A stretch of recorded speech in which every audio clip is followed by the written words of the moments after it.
묵상 기도하심으로 수요 말씀 예배를 반영해 드리도록 하겠습니다.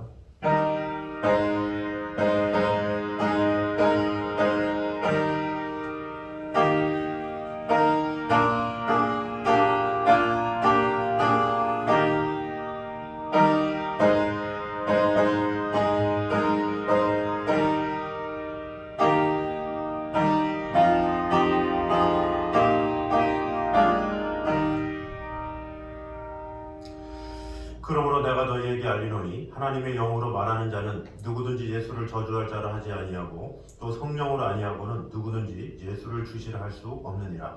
아버지 하나님, 우리로 하여금 예수님을 우리의 주님으로 모시며 또 그렇게 고백하며 그러한 삶을 살아가게 하신 주님의 은혜를 찬양합니다. 오늘도 살아계신 하나님의 말씀으로 말미암아 우리의 심령이 더욱더 주님과 가까워지는 시간 될 수 있도록 주님 함께하여 주시옵소서. 오늘도 사무엘상 속에 역사하신 하나님의 귀한 평강 또 교훈들, 이런 모든 것을 우리가 분명히 알게 됨으로 말미암아 더욱더 하나님께서 우리에게 주시는 그 은총을 오늘도 경험하며 나아가는 귀한 시간 될 수 있도록 주님 함께하여 주시옵소서. 예수님의 이름으로 기도드립니다. 아멘. 우리 찬송가 375장 찬양하겠습니다.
사무엘상 6장입니다.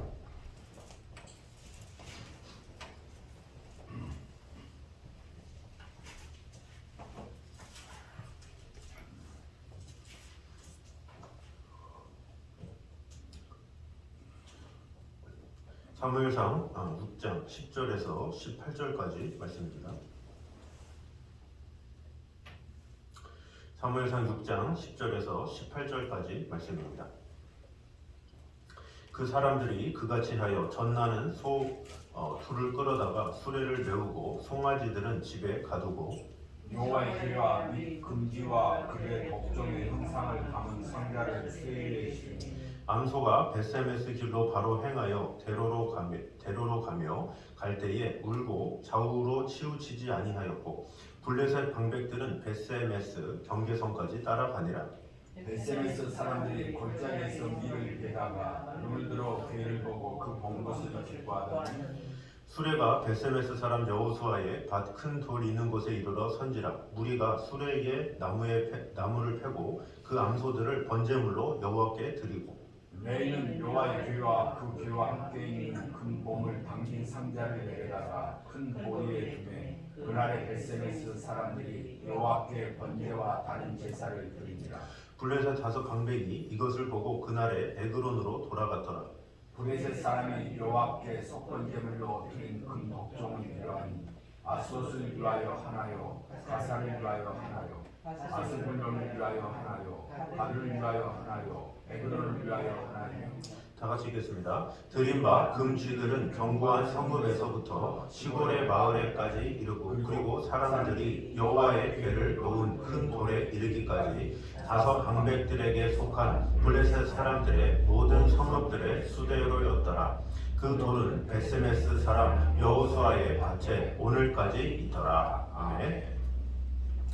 자, 오늘 본문은 블레셋 사람들이 여호와의 재앙을 견디지 못해서 이제 언약궤를 반환하기로 결정하고 그 방법을 논의한 사실을 이제 보도하고 있던 우리 6장 1절에서 9절까지에 이어서 언약궤가 이스라엘로 귀환한 사실, 그리고 블레셋인들이 언약궤를 돌려보내면서 바친 속번 제물을 재언급하고 있습니다. 본문을 내용을 좀 살펴보면 먼저 10절에서 12절은 블레셋인들이 마침내 언약궤를 수레에 실어서 유다 땅 베세메스로 보낸 사실이 나와 있습니다. 그리고 13절에서 15절은 베세메스인들이 돌아온 언약궤를 영접하고 여호와께 제사를 드린 사실이 나오고 16절은 블레셋 방백들이 언약궤가 베세메스로 운반되는 과정을 보고 그들의 도시인 에그론으로 돌아간 사실이 나옵니다. 마지막 17절, 18절은 블레셋 사람들이 여호와께 바친 속건 제물을 다시 언급한 사실을 보도하고 있습니다. 여기서 언약궤가 다시 이스라엘로 귀환한 사실은 우리 인간은 범죄하여 하나님의 명예를 훼손시킬 수 있지만 하나님은 결코 명예를 훼손당하지 않고 스스로 다시 회복하신다라는 사실을 깨닫게 해줍니다. 그리고 블레셋인들이 바친 속건 제물을 재언급한 사실은 그들이 하나님께 완전 굴복한 사실과 함께 이 사건이 역사적으로 분명히 실제하였던 사건임을 보여준다고 할 수 있습니다. 그럼 오늘 본문을 통해서 주신 은혜를 나누도록 하겠습니다. 먼저 자의와 상관없이 감당해야 하는 것이 성도가 져야 하는 십자가의 본질임을 보여주고 있습니다. 본문은 전체적으로 전나는 두 암소라는 미물을 통한 교훈의 성격이 강하게 나와 있습니다. 특히 본문의 이 전반부의 내용은 여기서 초점이 맞춰져 있다고 해도 과언이 아닙니다. 두 암소는 한낱 미물에 불과하지만 우리에게 참으로 많은 것을 생각하게 합니다. 그 가운데 가장 먼저 생각해 볼 수 있는 것은 우리가 져야 하는 십자가란 반드시 자원하거나 자기가 승인해야만 지는 것이 아니라는 사실입니다. 사실 두 암소는 어느 날 갑자기 끌려왔습니다. 젖을 먹여야 하는 새끼를 두고 전격적으로 이끌려 왔던 것입니다. 이와 같은 사실은 오늘 우리가 져야 하는 십자가 역시 자신이 반드시 승인하고 용납한 후에 지는 것이 아님을 말해주고 있습니다. 십자가는 두 암소가 지고 끌고 가야 했던 수레와 같습니다. 자기의 능력이나 의지나 승낙 여부와 전혀 상관없이 메어주는 순간 져야 하는 것이 십자가입니다. 성경에서도 이런 십자가를 진 인물들이 많이 있습니다. 요셉 같은 경우도 어땠습니까? 자신의 의지와 상관없이 갑자기 애국으로 팔려가면서 그의 십자가가 시작되죠. 모세도 갑자기 광야 생활을 통해서 그의 십자가 생활이 시작됩니다. 사도 바울 역시도 장차 환란이 어떻게 올지 나는 알지 못한다 하면서 심령의 매임을 받았다라는 표현을 사도행전 20장에 하죠. 그러면서 그는 십자가를 지는 그런 삶을 사는 것을 볼 수가 있습니다. 일반적으로 십자가에는 정적성 또는 비자발성이 있습니다. 여기에는 거의 예외가 없습니다. 대개의 성도들, 믿음의 위인들이 자신들의 의지와는 상관없이 주님이 지워주시는 순간 십자가를 지고 간 것입니다. 따라서 우리 마찬가지로 우리는 이런 원리에 순복해야 된다라는 것입니다. 주님께서 주시는 십자가라면 억지로라도 지고 그것을 순종하며 나아가는 것이 우리 성도들의 태도다라는 것입니다. 그런 주님께서 주시는 것에 대해서 우리가 거절하거나 이렇게 저렇게 불평할 것이 아니라 하나님께서 주셨다고 하면 우리는 이유 불문하고 그것을 굳건히 지고 나아가는 것, 그것이 필요하죠. 구레네 시몬이라는 사람도 억지로 십자가를 지었지만 그러나 그가 초대교회에 그를 통해서 그 자손들이 복을 받았던 것처럼 우리 또한 하나님께서 어떤 십자가를 지워 주시든지 간에 우리는 그것에 감사하면서 그것을 믿음으로 잘 감당함으로 하나님 앞에 온전히 쓰임받는 저와 여러분 되시기를 주님의 이름으로 축원합니다. 두 번째는 최악의 상황에서도 사명을 다하는 것이 우리 성도가 하나님께 드릴 충성의 모습임을 또 보여주고 있습니다. 12절에 보면 벳세메스로 가는 두 암소가 갈 때에 울고 좌우 치우치지 않았다 이렇게 기록을 하고 있습니다. 암소가 벳세메스 길로 바로 행하여 대로 가며 갈 때에 울고 좌우로 치우치지 아니하였고 하면서 이제 설명이 되고 있습니다. 이처럼 암소들이 벳세메스로 가는 데에는 여러 가지 악조건들이 있었습니다. 그 중에 특별한 고통은 한 4가지의 고통이 있었는데 첫째로는 이들은 젖먹이 새끼를 두고 왔습니다. 어떻게 보면 이 자신의 새끼가 있기 때문에 얼마나 많은 번뇌와 고민이 있었겠습니까? 그러나 그들은 그런 새끼를 두고 오는 그런 고통 가운데 멍에를 지고 있습니다. 또 두 번째는 멍에를 전혀 메어보지 않은 데 따른 고통이 있다는 거죠. 멍에를 많이 메봤다면 경험이 있었고 이렇게 능숙하겠지만 한 번도 지어보지 않은 멍에를 맸다라는 것은 이들에게도 참 고통인 것이죠. 세 번째로는 그들이 끌어야 할 수레 역시 길이 나지 않는 것이 있었습니다. 수레가 좀 이렇게 숙련되거나 아니면 길도 좀 나 있으면 좀 편할 텐데 전혀 그렇지 못한 그런 수레였다라는 것입니다. 그리고 네 번째로는 그들이 전혀 훈련이나 연습이 없이 보폭을 함께 맞추어 가지 않으면 안 됐습니다. 이런 여러 가지 사중곡 가운데 이들은 그것을 가지고 벳세메스까지 갔다라는 거죠. 그럼에 있어서 좌우로 치우치지 않았다. 이것은 오늘 하나님의 사역을 감당하는 우리가 최악의 상황에서도 어떠한 자세로 자신의 사명을 감당해야 하는지를 보여주고 있습니다.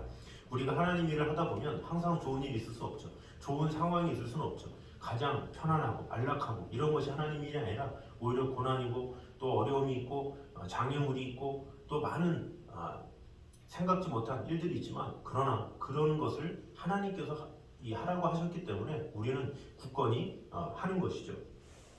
그래서 우리는 어떤 조건이 갖추어져서 또한 이 편안함을 추구함으로 우리가 주님의 일을 감당한 것이 아니라 좀 맞지 않는 것 같지만 고통이 있지만 좀 대가가 지불되지만 그럼에도 불구하고 하는 것, 그것이 바로 하나님께서 우리에게 원하시는 것이고 우리가 해야 될 것이다 라는 것입니다.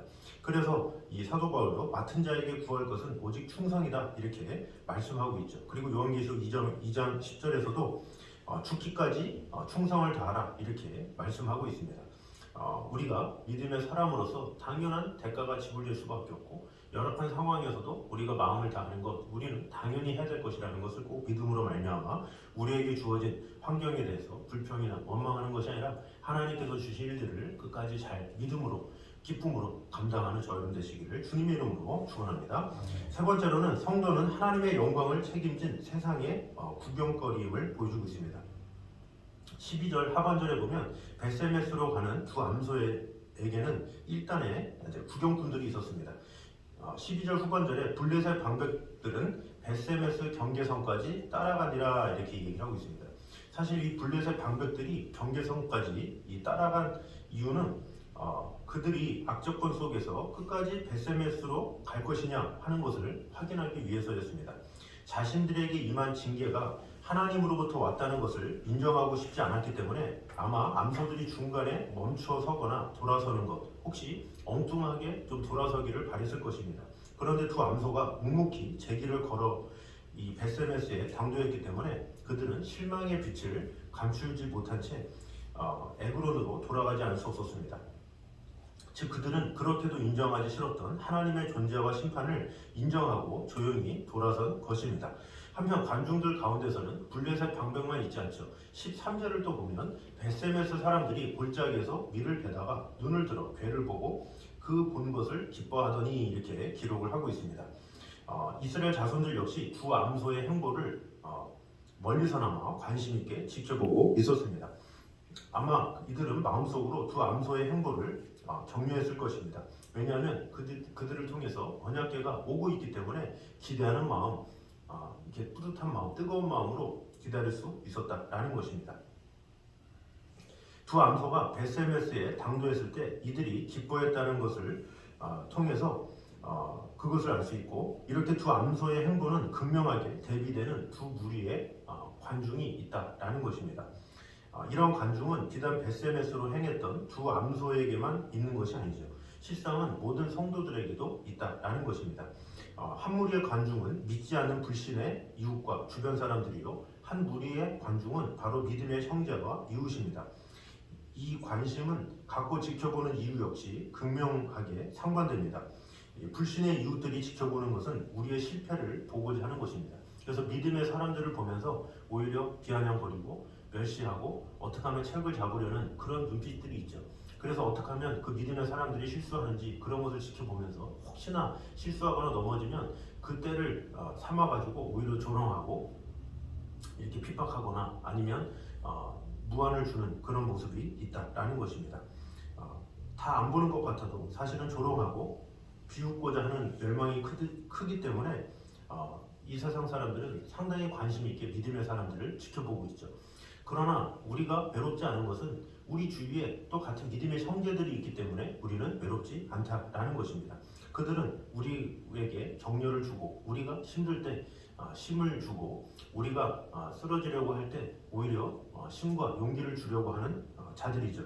그래서 우리 주위는 우리를 멸시하는 사람도 있지만 응원하는 사람도 있다라는 것을 꼭 기억함으로 말미암아 우리가 사는 동안에는 이 믿음의 행보를 걸어가는 동안에는 항상 꽃길만 있고 좋은 일만 있는 것이 아니라 멸시도 있고 또 응원도 있고, 이 가운데서 우리가 어떤 것을 바라보고 나아가느냐, 그것이 참으로 중요하다라는 것입니다. 믿지 않는 세상을 바라보면 절망할 수도 있고 또 좌절할 수도 있지만, 그러나 믿음의 사람들을 통해서 우리가 응원을 받고 새 힘을 얻으면 우리는 끝까지 믿음으로 승리할 수 있다라는 것입니다.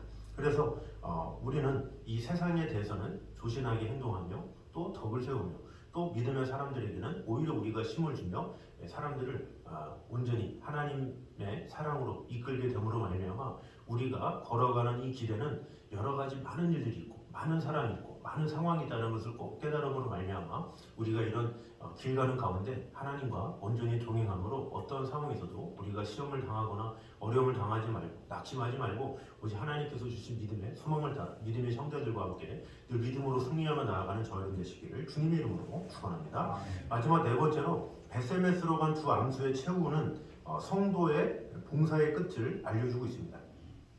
우리 14절에 보면 수레가 베세메스 사람 여호수아의 밭 큰 돌 있는 곳에 이르러 선지라 무리가 수레의 나무를 패고 그 암소들을 번제물로 여호와께 드렸다, 이렇게 하면서 결국에는 15절에 번제와 다른 제사를 드리니라 하고 16절에 블레셋 5뱅박이 방백이 이것을 보고 그날에 에그론으로 돌아갔다, 이렇게 이야기를 하고 있습니다. 그러면서 이 베세메스 이 사람 여호수아 밭에 오늘까지 이른 그런 내용들이 이렇게 마지막에 나와 있습니다. 자, 이 제사를 드린 이 사실을 통해서는 우리가 많은 것을 배워야 됩니다. 사실 이 언약궤를 끌고 온 두 암소가 얼마나 많은 고생을 했습니까? 아까도 얘기했지만 이 사중고를 겪으면서 그 끝까지 좌우로 치우치지 아니하고 잘 왔죠. 그러면 말을 잘 들었으면 말을 잘 들었으니까 좋은 영혼을 먹이고 좀 이렇게 대접도 잘 해야 되지 않겠습니까? 그러나 가차없이 그 암소를 잡아다가 하나님 앞에 제물로 드렸다, 이런 내용이 나와 있습니다. 인간적으로 보면 참 지나친 것이라고 볼 수가 있죠. 몰인정한 모습이다, 이렇게 생각할 수도 있습니다. 그러나 결론적으로 말해 이것은 단순히 베세메스 사람들의 무자비하고 몰인정을 고발하는 본문이 아닙니다. 오히려 주를 향한 성도의 봉사가 어떠해야 하는가를 가르쳐 주는 것이라고 보아야 됩니다. 하나님을 향한 봉사와 희생에는 끝이 없습니다. 나의 물질을 드렸다고 해서 끝난 것이 아닙니다. 어떤 일을 멋지게 성취했다고 해서 완성된 것이 아닙니다. 그래서 우리는 보통 이 하나님 앞에 내가 봉사하고 헌신하면 이만큼만 했으면 됐지 이런 생각을 하는 경우가 있죠. 그러나 이런 모든 것은 잘못된 것입니다. 만일 내가 인정받고 영광을 거두는 식으로 우리의 봉사나 헌신이 끝을 맺는다면 이후 여호와를 막론하고 잘못된 것입니다. 그것은 인간 승리는 될 수 있을지언정 하나님의 승리는 아니기 때문입니다. 그러므로 하나님의 승리 또는 하나님의 영광이 되기 위해서는 내가 죽어야 된다라는 것입니다. 벳세메스로 간 암소가 죽어야 했던 것도 바로 이와 같은 이유 때문입니다. 본문에서 승리자는 하나님이시지 암소가 아닙니다. 암소는 쓰임을 받은 도구였지 영광을 받을 존재가 아니다라는 것입니다. 암소는 끝까지 희생을 통해서 하나님 앞에 영광을 돌려야 되는 그런 존재일 뿐이죠. 마찬가지로 우리 또한 우리가 어떤 일을 했다고 해서 영광을 받을 존재가 아니라 하나님께 영광을 돌리고 우리는 죽어져야 될 존재다라는 것입니다. 그래서 오늘 본문 말씀을 통해서 하나님을 향한 봉사와 헌신의 동기와 목적을 다시금 새롭게 해야 된다라는 것입니다. 목표를 새롭게 설정하여서 그 동기에서 또 목표에 이르기까지 모든 것은 내가 죽는 것이요 철저하게 하나님의 영광이 되어지는 것인지를 잘 돌아보면서 나의 모든 일들이, 나의 모든 생각과 사역들이 정말로 하나님 중심인지 또 내가 죽어지는 것인지를 잘 돌아보면서 오직 아버지 하나님의 영광만을 위해서 살아가는 저와 되시기를 주님의 이름으로 축원합니다. 기도하겠습니다. 사랑의 감사합니다. 우리와 함께 하시는 주님, 지켜주시는 주님, 오늘 벳세메스로 가는 이 두 암소의 이 상황을 통해서 우리에게 귀한 교훈들을 주셨습니다. 먼저 자기와 상관없이 감당해야 하는 것이 성도가 져야 하는 십자가의 본질임을 오늘 보게 되었습니다. 요셉이 그랬던 것처럼, 모세가 그랬던 것처럼, 바울이 그랬던 것처럼, 또 구레네 시몬이 그랬던 것처럼 자유와 상관없이 주님께서 십자가를 지어주셨고 그들이 순종했을 때 하나님께서 놀라운 은혜를 허락하여 주셨습니다. 마찬가지로 하나님께서 우리를 불러서 우리에게 십자가를 지어주실 때 기쁨으로 감당할 수 있는 성도들이 되게 하여 주시옵소서. 또한 우리의 펼쳐진 이런 상황들은 편하고 쉽고 안전한 그런 길이 아니라 오히려 좁고 험한 길일 수 있습니다. 그러나 그런 상황에서도 사명을 다하는 것이 바로 우리가 하나님께 드릴 충성의 모습임을 우리가 알았사오니 어떠한 좋은 환경을 따지기보다 하나님께서 내게 주신 것을 감사하며 그 모든 것을 믿음으로 감당하게 나가는 성도들이 되게 하여 주시옵소서. 또한 우리 성도들은 하나님의 영광을 책임진 세상의 구경거림을 우리가 분명히 알아서 우리 주위에는 우리를 멸시하는 자들도 있고 또 응원하는 자들도 있다는 것을 분명히 알아서 그 어떤 상황에서도 세상에서는 덕을 세우며 또 믿음의 형제들에게는 더욱더 믿음으로 온전히 하나님 앞에 나아가며 승리하며 늘 주님 앞에 칭찬받는 그런 성도들이 되게 하여 주시옵소서. 또한 벳세메스로 간 두 암수의 최후를 통해서 우리의 봉사의 끝을 보여주고 있다는 것을 오늘 보게 되었습니다. 우리가 어떤 일을 하든지 우리는 하나님의 도구임을 잊지 않게 하시고 오직 하나님께서 영광 받으시고 우리는 죽어야 하는 존재라는 것을 꼭 깨달음으로 말미암아 오직 주님께만 영광을 돌리며 아버지 하나님 앞에 모든 것을 맡길 수 있는 그런 성도들이 되게 하여 주시옵소서. 예수님 이름으로 기도드립니다. 아멘. 우리 찬송가 285장 찬양하겠습니다.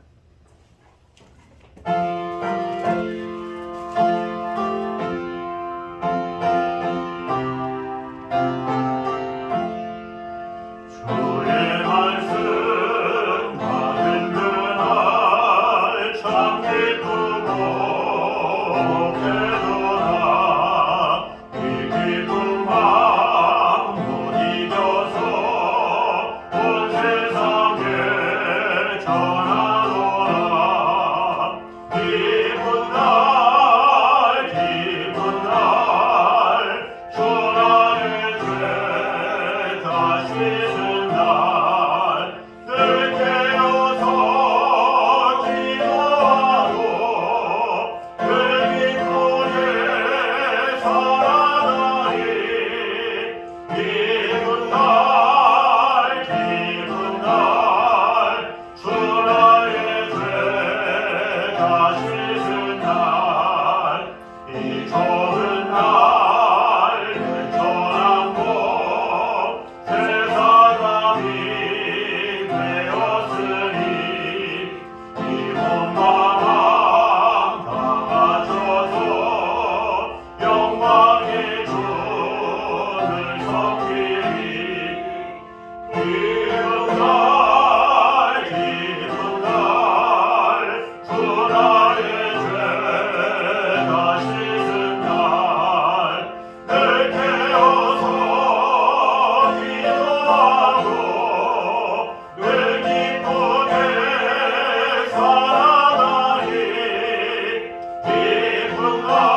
편안한 마음 내리소서 이 복된 말 전하느니 나의 본분 삼았도다 기쁜 날 주 나의 죄 다시 쓴 날 능계로서 기도하고 늘 기쁘게 살아가리 기쁜 날 주 나의 죄 다시 쓴 날